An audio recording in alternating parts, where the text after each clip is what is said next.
Has anyone in your own family ever told you, gently but as if it were settled fact, that a part of your life was simply over? I'm 83, and my own son said exactly that to me. Dad, that part of marriage probably just winds down eventually. And it landed like a verdict, right up until intimacy came back into my marriage. A large observational study following thousands of men found a measurable link between diets rich in certain plant compounds, the kind in ordinary berries, and lower rates of exactly this problem. For a long stretch, I believed the average, too. My wife and I had drifted into a kind of comfortable, sexless companionship we both quietly accepted as the next phase. If any part of that sounds familiar, people around you gently writing off a part of your life you haven't agreed is over, I understand exactly how disorienting that is. That study is what changed my thinking. In a minute, I'll tell you exactly what those compounds are. What eventually changed things was learning that an erection depends on three systems working together: hormonal, nervous system signal, and blood flow, governed by nitric oxide. That third piece is tied directly to the health of your blood vessel lining, the endothelium, and it's the piece that quietly weakens first for most men, long before anyone assumes intimacy is simply winding down for good. Nobody in my life, not my son, not my doctor, not even my own wife, ever framed our situation in those physiological terms. Everyone just assumed it was the natural, inevitable shape of a long marriage entering its later years, an assumption so widely shared that questioning it felt almost strange. I've noticed that assumption gets repeated so often by so many well-meaning people that it starts to sound like medical fact instead of what it actually is, a guess dressed up as inevitability that nobody ever bothered to check against the actual physiology involved. These days, I have noticeably more energy through an entire day, not just moments of it. I started tending a small garden again last spring, something I'd let go entirely a few years back, and I'm out there most mornings before my wife's even awake. I'm not telling you that to brag. I'm telling you because the shift went far beyond just one part of our life together. Here's what reframed everything for me.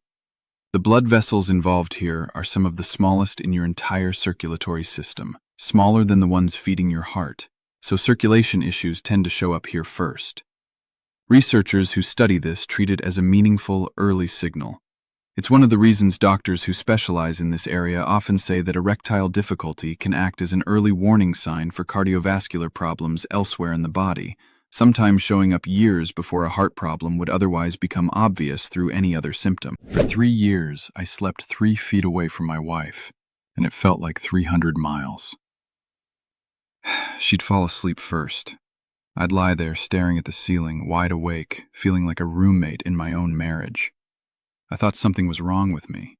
It wasn't weakness, and it wasn't just age. Here's what no one ever sits a man down to explain. This isn't about willpower. It's about specific systems in your body quietly losing steam year after year while nobody tells you it's even happening. The pills my doctor handed me gave me headaches, made my chest feel tight, and honestly, they made me feel like I needed a pill just to feel like a man. I wasn't willing to live like that. There's a gentler way to bring those systems back, without any of that. At 83, my wife and I aren't roommates anymore. I'll show you exactly what changed it in this video, and if you want the simple support I personally use, there's a free presentation linked in the description below. So here's what actually made the difference. Berries and citrus fruit, eaten regularly, not as a rare treat, but as a normal part of most days. There's a large study that tracked men over years and found that those who ate the most flavonoid-rich foods, the compounds concentrated in blueberries, strawberries, and citrus, had a meaningfully lower likelihood of developing erectile difficulty than the men who ate the least. It's an observational study, and I want to be honest that it shows association, not proof for any one man specifically. But the mechanism makes sense. Flavonoids are linked to better function of the endothelium, the exact tissue producing the nitric oxide this whole system depends on.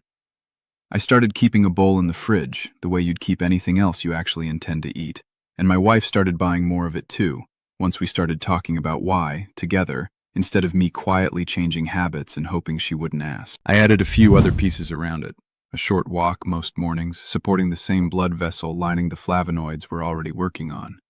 Better sleep, since a good share of the hormonal piece of this rebuilds itself overnight. Less alcohol, since it works against nearly everything else on the list when it's overdone. We started doing some of it together, actually, which turned what could have been a solitary health project into something that brought us physically closer well before any other change showed up. Doing it together mattered more than I expected going in. A walk alone is just exercise. A walk with her, talking about nothing in particular, turned into the first regular time we'd spent together in years that wasn't scheduled around some other obligation, and that alone started closing a distance that had nothing directly to do with any nutrient at all. A few weeks ago, my wife and I stayed up late on the porch. No plan, no reason, just talking the way we used to decades ago, before life got busy and quiet drifted in without either of us noticing. I think about a man named Raymond who wrote in, 79, whose own adult daughter had made a similar comment to the one my son made, meant kindly, landing hard anyway. He said the hardest part wasn't proving her wrong. It was allowing himself to believe it wasn't actually over before he'd even tried. Raymond told me the comment stuck with him for months, quietly reinforcing an assumption he'd never actually examined, until he finally decided to test whether it was true, rather than just accepting it as settled family wisdom. He said the turning point was realizing his daughter's comment had been based on watching exactly one other couple her parents' age, not on any real evidence about him specifically. Once he saw the assumption for what it actually was, a single small sample dressed up as a general rule, it lost most of its power over how he saw himself. If you're on medication for blood pressure or your heart, please hear this clearly. Nothing here replaces your treatment, and you should never stop or change a medication on your own. Mention anything new to your doctor every time. I want to be honest that testing that assumption took real courage, more than I expected.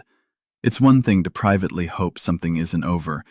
It's another to actually act on that hope, risking a disappointment that would confirm everyone else's version of the story instead of your own. What I want you to walk away with is this. The people who love you can be wrong about what's over, especially when they're just applying an average to your specific life. Don't let someone else's gentle resignation become your own.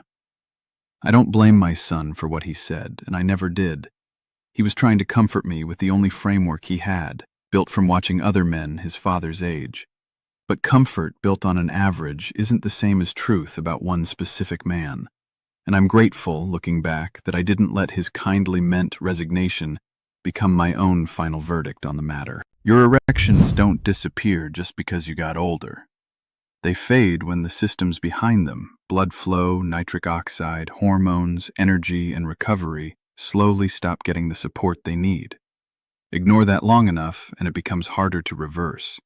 That's why I take this concentrated formula every morning. Not one ingredient trying to fix everything, but several working together to support circulation, energy, and drive from the inside out. It's a natural, doctor-backed protocol designed to support pathways your body already knows how to use. No prescription, nothing artificial. Stronger, present, confident again. And unlike the pills I tried, I didn't feel disconnected from my own body. No headaches, just steady, gradual change. My wife noticed before I even said a word. The presentation is linked right below this video. It won't replace your doctor or a healthy lifestyle. It's simply there to support your body. At 83, my wife and I aren't roommates anymore, and it's not too late for you. There's a particular kind of quiet that settles over a marriage when both people have privately agreed something is finished without ever actually saying so out loud.